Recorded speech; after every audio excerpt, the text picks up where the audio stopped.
श्री शिवाय नमस्तुभ्यम। जय श्री कृष्ण। सावन के पवित्र महीने में कामिका एकादशी 13 जुलाई दिन गुरुवार के दिन मनाई जाएगी। अपने आप में हरिहर मिलन के दिन के रूप में यह जाना जा रहा है, क्योंकि महादेव का पवित्र सावन का महीना है और साथ ही एकादशी गुरुवार के दिन है। कुल मिलाकर अपने आप में विशेष सहयोग हो रहे हैं। आप सभी को भी आवश्यक रूप से अगर एकादशी व्रत आप धारण करते हैं तो 13 जुलाई के दिन ही करेंगे।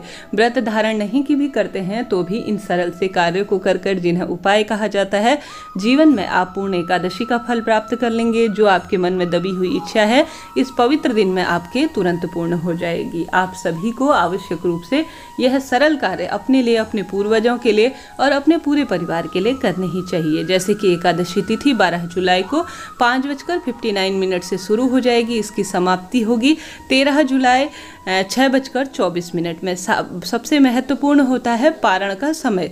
पारण जो है विशेष तिथि में किया जाता है, विशेष समय में किया जाता है। द्वादशी के दिन एकादशी तिथि जो है व्रत करने के बाद पारण का शुभ समय रहेगा, जब आप अपने व्रत को एकादशी का खोलेंगे 5:33 से 8:18 के आसपास। ऐसे में एकादशी व्रत श्रीहरि विष्णु के सभी भक्तजनों के लिए बहुत सहायक होता है।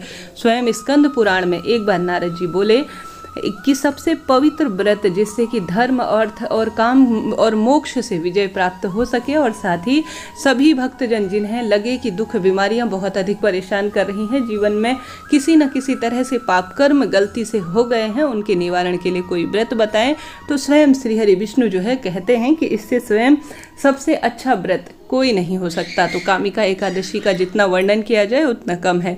आप सभी को इस दिन सबसे पहला कार्य करना है तुलसी की लकड़ी का।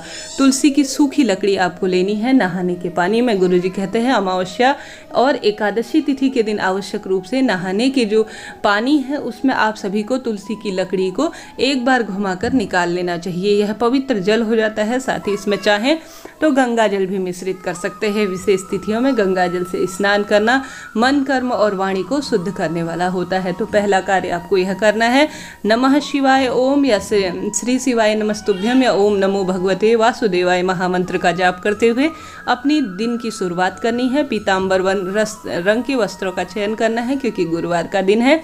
पीला रंग काफ़ी शुभ माना जाता है। अब आप सभी को पूजा करने के लिए श्रीहरि विष्णु और माता लक्ष्मी को विराजमान कर लेना होगा। तुलसी की जो पत्तियां होती हैं वह तोड़ी नहीं जाती इस दिन, इस बात का ध्यान रखें। आप सभी तुलसी की पत्ती पहले ही तोड़कर रख लीजिए। अब श्रीहरि विष्णु के आगे एक अखंड घी का दीपक गोलबत्ती का लगा दीजिए। आप सभी आवश्यक रूप से इस दिन शंख में दूध भरकर उसमें थोड़ा सा तुलसी पत्र रखकर, अगर आपके घर पर लड्डू गोपाल हैं या श्रीहरि विष्णु के विग्रह स्वरूप है तो उन्हें स्नान कराते हैं। तो गुरुजी कहते हैं धन संबंधी सभी परेशानियां आपके तुरंत दूर हो जाती हैं और जीवन में निरंतर बरकत होती है। श्रीहरि विष्णु माँ लक्ष्मी आपके घर पर सदा सर्वदा वास करते हैं। तो इस उपाय को भी आप सभी को जरूर से करना है। फिर आपके घर पर जो भी भोजन बना हुआ है, आप पीले लड्डू बनाना चाहें या कोई अन्य वस्तु बनाना चाहें, वह जो है श्रीहरि विष्णु को भोग समर्पित करें। श्री विष्णु सहस्त्र नाम का पाठ करें और निरंतर प्रभु स्मरण करते हुए एक महामंत्र माला का कोई भी जो आप जाप करते हैं उसका करने का प्रयत्न करें। भूल चूक के लिए क्षमा प्रार्थी हूँ, यह निश्चित ही आपको फल प्रदान करेगा। एकादशी व्रत की कथा सुने, महत्व सुने और पूरे दिन प्रभु स्मरण में अपना ध्यान लगाएं। अब जानते हैं वह विशेष उपाय जिसकी हम बात कर रहे थे।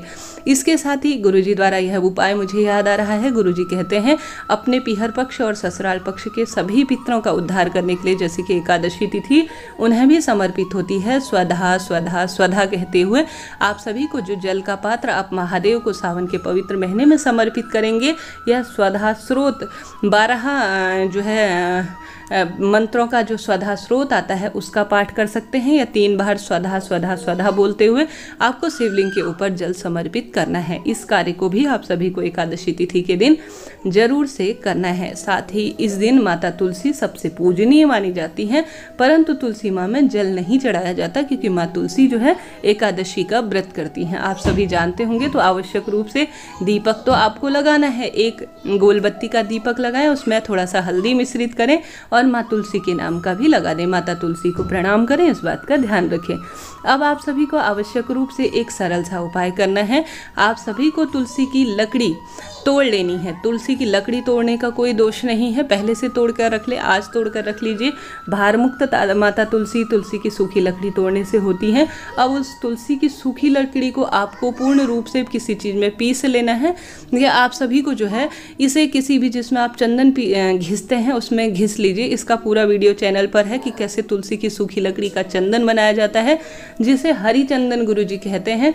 आपके घर पर लड्डू गोपाल स्वरूप या श्री हरि विष्णु का कोई स्वरूप है तो उसे जो है आप सभी को पूर्ण इसका लेपन करना है। उस लेपन का कुछ छोटा सा हिस्सा आपको मिल जाए, भाग मिल जाए, अपने कंठ, अपने बच्चे के कंठ में, वक्ष स्थल अर्थात छाती में, मस्तक पर भी आपको जरूर से लगाना चाहिए। इससे रोग दोष नाश होते हैं, क्रोध पर भी काबू होता है और बुद्धि हमेशा स्थिर होती है। गुरु जी कहते हैं हरि चंदन जो तुलसी की सूखी लकड़ी से बना हुआ है उसे श्री हरि विष्णु को एकादशी तिथि के दिन या अन्य दिनों पर भी जो समर्पित कर देता है, सही विधि से लगा देता है, श्री हरि विष्णु उसे जीवन में एक बार जरूर से गले लगाते हैं।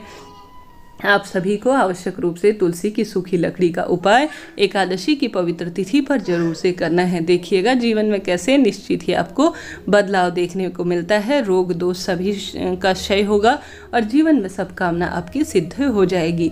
इसके साथ ही आप सभी को आवश्यक रूप से जो गौ माता के लिए रोटी बना रहे हैं ना, उसमें गुरुवार का दिन है, मैं हमेशा ही कहती हूँ जो भी रोटी बनाएं पूर्ण रूप से उसमें घी लगाएं और उसमें थोड़ा एक चुटकी हल्दी डालें और गुड़ रखें और चने रखें। जो पीले चने आते हैं ना, आप सभी को श्री शिवाय नमस्तुभ्यम कहते हुए या स्वधा स्वधा स्वधा कहते हुए या ओम नमो भगवते वासुदेवाय कहते हुए गौ माता को खिला देना है। निश्चित ही आपके जीवन में गुरु ग्रह मजबूत होगा, भाग्योदय होगा, रोग दोष का नाश होगा, जीवन में आने वाली सभी बाधाएं दूर होंगी, कष्ट मिटेंगे और पूरा परिवार सुख पाएगा। देखिए कोई भी महिला करती है वह स्वयं के लिए कोई कार्य नहीं करती, बल्कि वह अपने पूरे परिवार के लिए, पूरे परिवार को इसका फल मिले, उनका सुख समृद्धि हो, इसके लिए कार्य करती है। पुरुष जनों को समय नहीं मिलता, कोई बात नहीं, आप कर लीजिए, निश्चित ही उन्हें भी इसका फल प्राप्त होगा ही।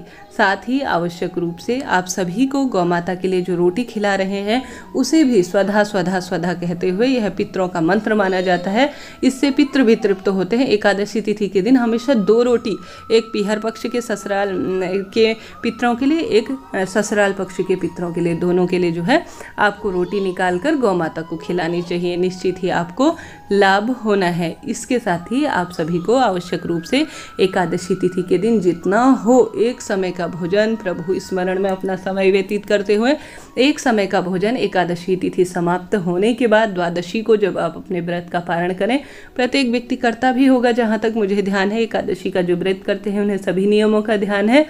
अगर नहीं भी करते हैं, एकादशी तिथि समाप्त होने के बाद द्वादशी के दिन आप सभी को अपने पितरों के लिए एक समय का भोजन या अपने जो है एकादशी व्रत का पूर्ण फल प्राप्त करने के लिए एक समय का भोजन निकालकर ब्राह्मण के घर भिजवा देना चाहिए। कुछ उसमें रुपए या कुछ जो है आटा चावल जैसी आपकी क्षमता है, सूखा भोजन जो है एक समय का निकाल कर दे देना चाहिए।